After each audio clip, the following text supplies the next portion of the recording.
Like Dan Rooney did for Chuck Noll, Edward DeBartolo Jr., owner of the San Francisco 49ers, gave Bill Walsh his first pro head coaching job.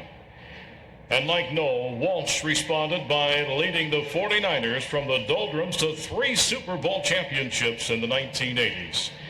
It is fitting that Edward DeBartolo Jr. is here today to present Bill Walsh for induction. Welcome, Edward DeBartolo Jr.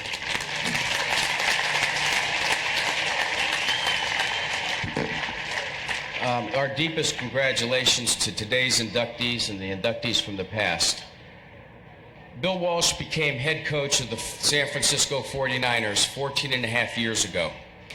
From that point forward, the franchise, its fans, and my life would never ever be the same. The decade of the 80s suddenly became a magical adventure, which was filled with mystery and excitement. It seemed as though a favorable spell was cast upon the 49ers that allowed us to enjoy great success, at the same time avoid many adversities. Bill Walsh, the master magician who conjured up this incredible situation.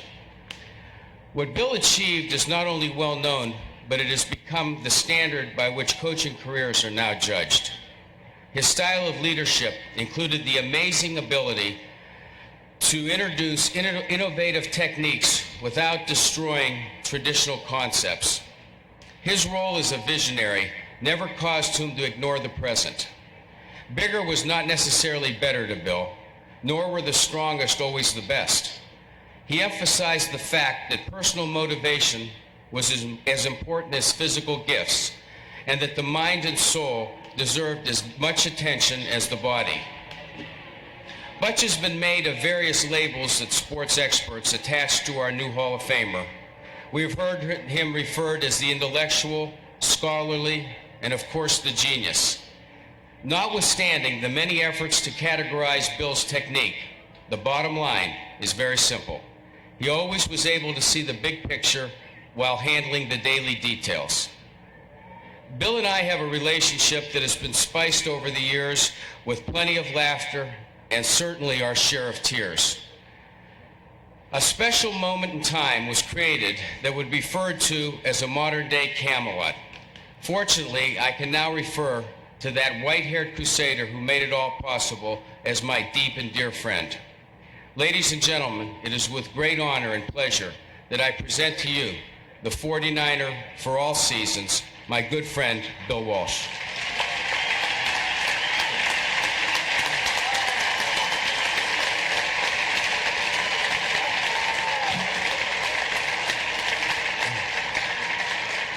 Well, it's being last on the rostrum, I think maybe I can capsule a lot of the things that people have been saying. I can remember my first visit. I was awed. I sat right up there. We were here to play with the Cincinnati Bengals, played a game, and I was awed just to see this facility, just to see this stadium, and to be part of the game, just as an assistant coach. Later, I brought the 49ers here and sat right over here and watched the introductions. And my picture at one point was in this hall as the head coach of the 49ers, and I told people about it. I'm in the Hall of Fame, never thinking that someday I'd actually be enshrined in the Hall of Fame. And I'll tell you, it's an amazing, amazing history that can occur in a person's life. Obviously, I want to introduce my family. I'm going to have to read it because this is sort of an emotional time. My mother, Ruth, my beautiful wife, Jerry, my son, Steve, my daughter, Elizabeth, my son, Craig, and his wife, Kim, and of course, Norm and Jackie Flory, Jerry's sister and brother-in-law. And of course, then I'd like to just quickly name off some of the people who've really made a difference in my life in the coaching standpoint. Dick Vermeil, who's here, was a college classmate, and of course, his intensity was unbelievable. I worked for Bob Bronson at San Jose State, and of course, people in Cincinnati, when I worked there, said how wonderful you went to school in Mexico. Well, San Jose State happens to be in California, and Bob Bronson, who was a brilliant tactician, 10, 20, 30 years ahead of his time. Marv Levy was an organizer. I had a chance to work with him at Berkeley. John Ralston had all the energy and intensity any coach could ever have with great success. Al Davis was on the cutting edge with the Raiders when I was with them. Paul Brown, the master of the National Football League. And of course, Tommy Prothro, when I worked with Dan Fouts with the Chargers. These are some people that really made a difference. I'd like to also salute one of my dear friends, Jim Finks. Walter had already mentioned him. Jim is a legend in the National Football League. I'm sure at some point he'll be enshrined here himself, and he's really been the master of the league. So those are the kinds of things that naturally you'd like to talk in an introduction. But let me just tell you the real basis for the National Football League. We went to San Francisco, Ed DeBartolo and myself, two guys who really had a lot to win. Ed DeBartolo Sr., who was here, Bill Moses, were really partners with us in developing the franchise. I was the fifth coach in just a matter of years trying to find the right formula, but we found it. In 3 years, we found it. The first year, I was sure we would win our share. We won 2 and lost 14. And believe me, when you go through that, you soul search. The next year, there were posters all over the city because we won our first 3 games. We'd won our first game on the road in 27 tries in San Francisco. 1 out of 27. I was proud of it, roaring back only to lose the next 8 games in a row. Now, in losing those 8, the key one was the last one. We went down and played Don Shula, bless his heart's team. And at that time, I think Don's here today, isn't he? I think at that time, Don was on the competition committee. And those were the people who picked and chose the officials. We had lost 8 straight games. The game progressed, and when Don needed a remark made, an observation, he would wave, and over would run Jim Tunney. They would discuss it. I'd be on the far side of the field. Later in the game, another question. He'd go over. I'd try to get their attention. No way. Well, believe it or not, we had the game down. If we kick a field goal, we tie the Miami Dolphins, maybe have an overtime game. We kick it. 15-yard penalty in those days. Holding. Boy, okay. We kick it again. 15-yard penalty. Holding. I looked over at Don, and Don was just shaking his head. He couldn't figure out how this could happen. We threw a pass, completed it for the obvious first down. When the ball was placed, it was placed back conveniently about a foot. We lost that game. But on the plane home, by that time, I was the only person in the first class section. The entire squad and coaching staff was in the back of the plane. I'm sure the pilot had to calibrate it to have it fly level. Everybody was cowering the back.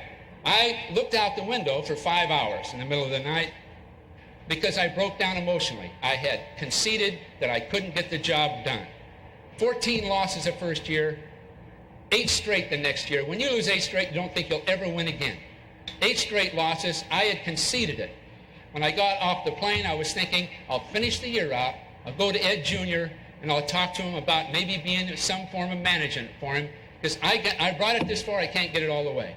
Well, we won the next game, and we won the next game, and we won the next game. The next year, we were world's champions. So in 3 years, we turned the whole thing around. Now, we have some San Francisco 49ers here today, and if the 49ers would please stand up. Now, we were 2,500 miles away, but we've got some. I see Randy, I see all kind of people. Please stand up, would you? Please do it for me. Where are you guys? Here we are. Now, we're from 2,500 miles away in a different kind of city, as you know.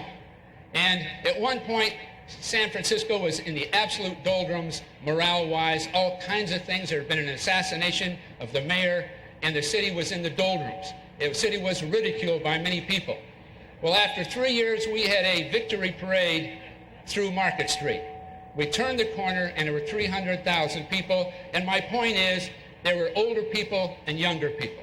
There were black people, white people. There were Asian people. There were rich people and rather poor people. There were people of every gender, every interest. All of a sudden, the city came together.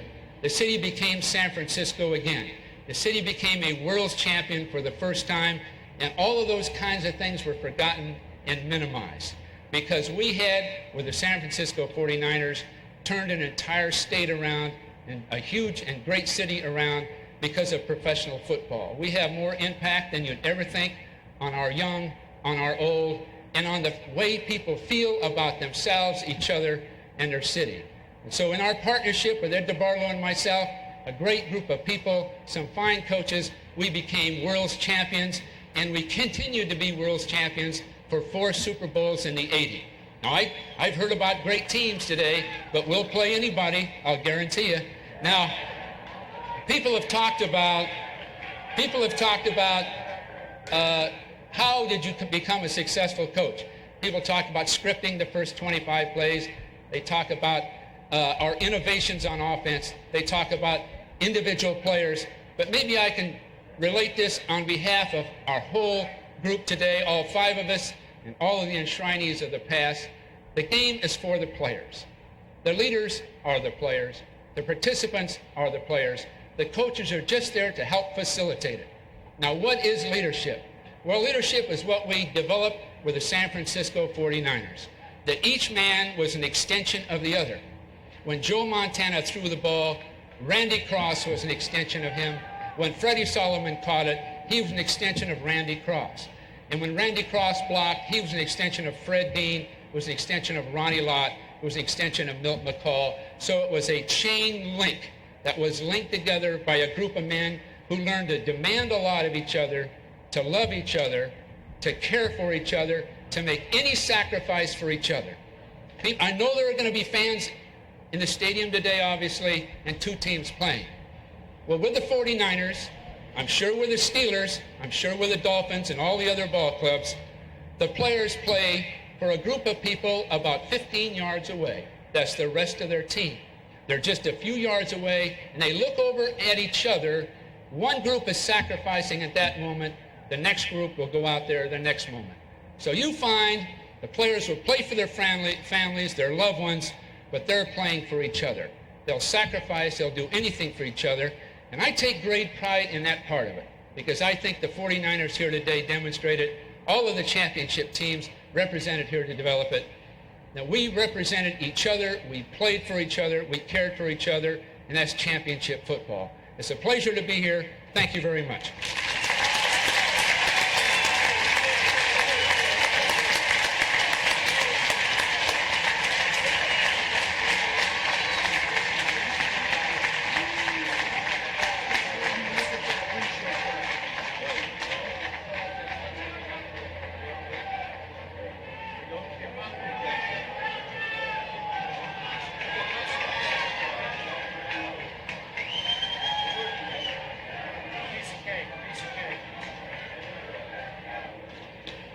We request this huge audience to remain where you are just for a minute or two. We want to get Coach Walsh's photo, then a group photo of this outstanding group of 93 enshrinees, and then we'll escort them inside and introduce their families to you and bring their families inside. I don't know if you know, Dan Fouts is the 4th long-term member of the San Diego Chargers to be elected here. Larry Little, the 5th long-term member of the Miami Dolphins. Chuck Noll, the 13th long-term member of the Steelers, the 8th from that dynasty teams there of the 1970s. Walter Payton is the 23rd long-term member of the Chicago Bears to be elected. And Bill Walsh, the 6th member of the San Francisco 49ers to be elected. Also interesting, the careers of 4 of these 93 enshrinees include time with the San Diego Chargers. Chuck Noll, Bill Walsh, Larry Little, Dan Fouts. Chuck got his first coaching opportunity, as he mentioned, when Sid Gilman tapped him as the Chargers defensive assistant. Larry first signed with San Diego. And Bill Walsh served as the